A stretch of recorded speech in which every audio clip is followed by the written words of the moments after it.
On August 24, 1895, an announcement appeared in St. John's newspapers that the Sing Lee Laundry was opening at 37 New Gower Street. The notice is believed to be the earliest recorded evidence of the Chinese community on the island of Newfoundland. Today, a monument stands on the site of the former laundry. It commemorates the Chinese immigrants who moved to Pre-Confederation Newfoundland, including the two men who owned the Sing Lee Laundry, Fang Choi and Sito Hing. Originally from Guangdong Province in southern China, they had worked for several years in the United States and Canada before moving to Newfoundland in 1895. Over the next 5 decades, about 400 Chinese immigrants arrived on the island.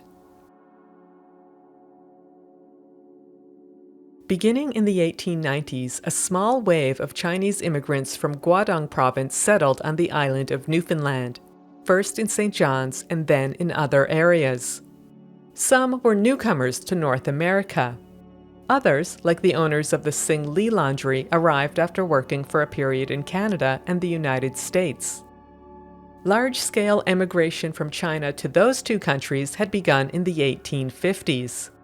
Overpopulation, land shortages, and economic hardship in Guangdong Province drove migrants to California and BC, where a gold rush and railway construction promised work and opportunity. Most of the early immigrants were men who hoped to send money to their families in China while building a better economic future overseas. But the migrants often encountered discrimination in their new homes. Chinese workers were generally paid less than their white counterparts and assigned to more dangerous tasks, like handling explosives to break up solid rock. When the gold rush and railway construction ended, racial prejudices barred Chinese workers from many forms of employment in Canada and the United States. Instead, many opened hand laundries and restaurants. Starting in the 1890s, Chinese immigrants arrived on the island of Newfoundland. Initially, most settled in St. John's, where they opened or worked in hand laundries. Exact population numbers are unknown, but documents show that 3 Chinese-owned laundries existed in the city by 1904. The Sing Lee Laundry at 37 New Gower Street, the Cam Lung Laundry at 41 Cochrane Street, and the Kim Lee Laundry at 238 New Gower Street. 24 laundries are known to have opened before Confederation with Canada in 1949. Although the hand laundry was not a traditional trade in China, it had many advantages for the newcomers. The startup costs were small, there was plenty of demand for the services, and workers did not need to be fluent in English or have specialized skills. However, the hours were long and the work was physically demanding, monotonous, and isolating. The men worked 6 days a week and up to 20 hours a day. There was little time for leisure, and loneliness became a problem. Sometimes the Chinese immigrants also encountered racially based harassment. The Evening Herald reported one incident on October 21, 1895. Yesterday afternoon, the Chinese laundrymen, returning from the Methodist church where they attend service, were set on by a number of young lads and treated to a shower of brickbats, stones, and mud. Surely in a civilized country such as we account ourselves, this sort of thing on a Sunday especially should be attended to at once by the authorities. In addition to the hand laundries, some of the early immigrants also found work in other areas. In the Bell Island mines, for example, or as gardeners and cooks in private residences.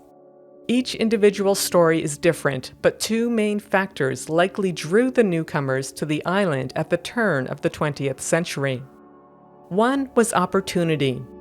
In the late 19th and early 20th centuries, Newfoundland's fishing economy was diversifying into mining, forestry, manufacturing, and other industries. Residents had access to more and better paying jobs, which meant they could splurge on certain luxuries, like laundry services and domestic help.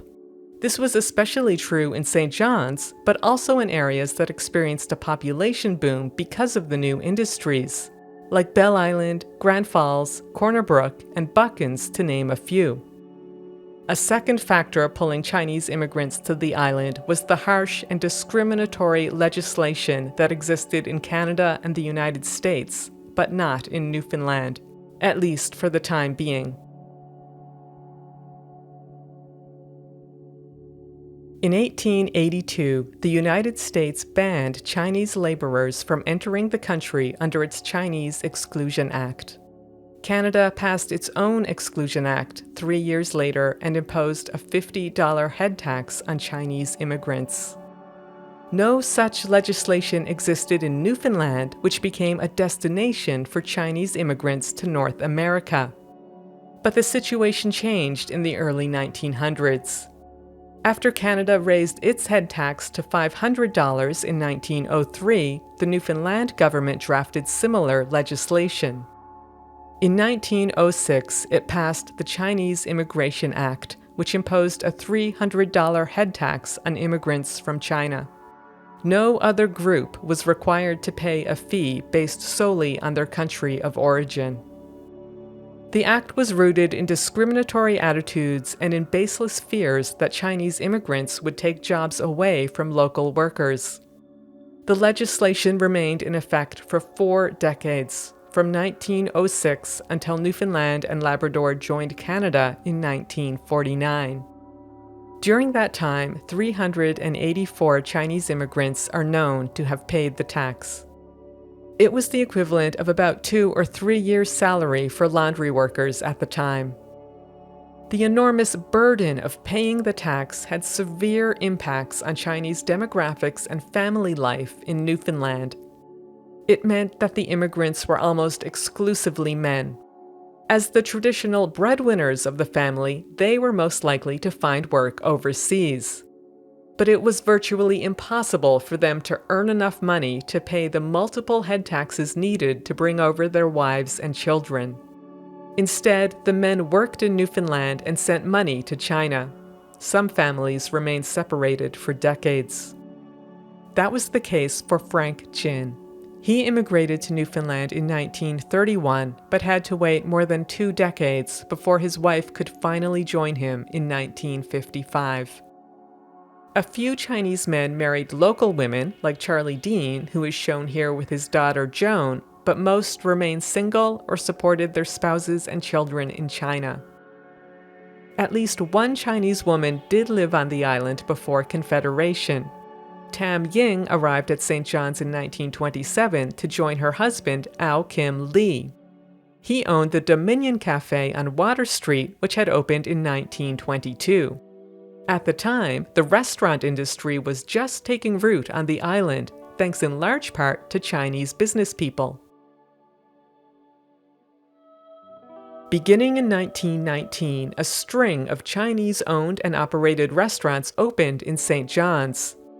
3 of the earliest were the European Cafe, owned by Charlie Dean, the King Cafe, owned by Mu Sik Fong, and the Dominion Cafe, owned by Ao Kim Lee. Many more opened in the coming years, and restaurants eventually eclipsed hand laundries as a major employer of Chinese immigrants. These early restaurants and cafes served mostly Western-style food, like roast chicken and sandwiches. Little Chinese-style cuisine appeared on local menus until after Confederation. According to historian Miriam Wright, dining out was a new concept in 1920s Newfoundland. In many ways, Chinese immigrants built the restaurant sector in St. John's. Before 1918, the city had few public eating places apart from hotels and boarding houses. By the late 1920s, however, Chinese immigrants owned the majority of restaurants in St. John's. Over the next 2 decades, they continued to dominate the sector. By 1936, Chinese immigrants owned at least 16 of 29 restaurants in St. John's and at least 18 of 27 in 1946. Success in St. John's led to expansion across the island, and Chinese-owned restaurants opened in places like Bell Island, Grand Falls, and Corner Brook by the 1940s. That decade also brought other significant changes to the Chinese community and to Newfoundland society in general. On October 20th, 1940, about 100 members of the Chinese community gathered outside the Nickel Theatre in St. John's to have their photo taken with Dr. Chow Ying-shi, the Chinese consul to Canada. He was in St. John's to raise support for China during its war with Japan. Known as the Sino-Japanese War, it was one of the deadliest conflicts of the Second World War. By the time peace was restored in 1945, Chinese societies, businesses, and individuals in Newfoundland had raised thousands of dollars for the war effort. Their names and photos appeared in local newspapers, which listed and often praised their donations to various causes. According to folklorist Mu Li, the war helped to integrate the Chinese community into Newfoundland society. The contributions of local Chinese to the Allies in World War II and their patriotism to China helped to change the Chinese's social marginality and significantly enhanced their reputation as responsible citizens. The shared experience signaled a kind of acceptance. The Chinese were no longer foreign sojourners, but permanent members of the city. Peace ushered in more positive change. The United Nations formed in 1945 and became a powerful advocate for human rights and racial equality. 2 years later, Canada abolished its Chinese Exclusion Act and enacted the Canadian Citizenship Act. When Newfoundland and Labrador joined Canada in 1949, it finally repealed the Chinese head tax and adopted the Citizenship Act. Chinese Canadians could at last bring their wives and children into the new province without having to pay a hefty fee or face other discriminatory restrictions. In 1967, Canada once again revised its immigration laws and embraced a policy of multiculturalism. Citizenship requirements became equal for all applicants and were based largely upon work skills and education. This allowed immigration to increase significantly from countries in Asia, Africa, the Caribbean, and Latin America. The Chinese community in Newfoundland and Labrador diversified as immigrants arrived from areas outside of Guangdong Province. The new immigration rules also helped to broaden the occupational landscape by attracting highly trained professionals to the province. In 2006, the Canadian and Newfoundland and Labrador governments apologized for the unjust head taxes once imposed on Chinese immigrants.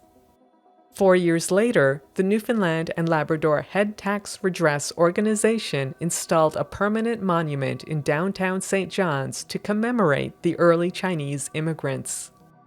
It honors their lives and legacies, and it shines a light on a dark time in Newfoundland history.